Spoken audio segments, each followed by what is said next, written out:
So here guys, tingnan natin if nagra-run yung system na ginawa natin.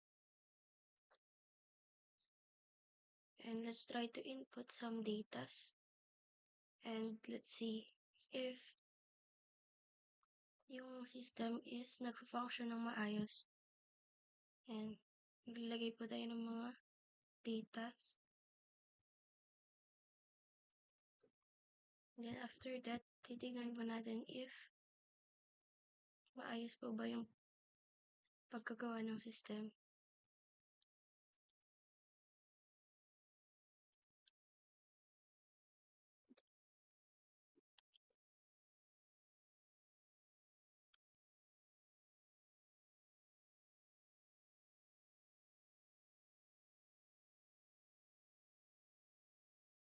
And then, ayan, nakita po natin na magdi-display po siya if tama yung pagkagawa ng system. Ay nakita na po natin nag-display po sa access. And then, let's try to update naman po yung info na nakalagay.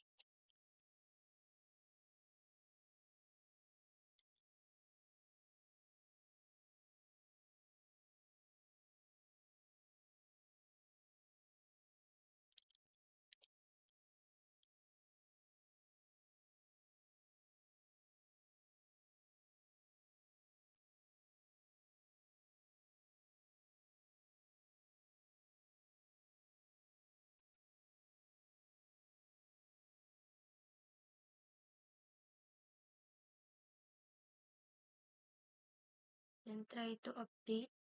And then, as you can see, na-update po yung info na nakalagay and naka-display. So, nagra-run po yung system ng maayos kasi natatake niya po yung info na correct. And then, let's try naman po yung ibang functionalities is nag-function po ba siya ng maayos.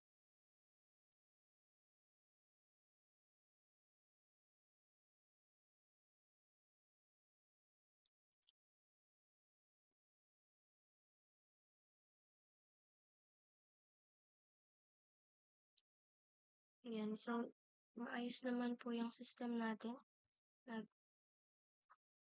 Nag-run po ng maayos yung system and wala naman pong problema. And, tama naman po yung tinitake na mga infos ng system mismo.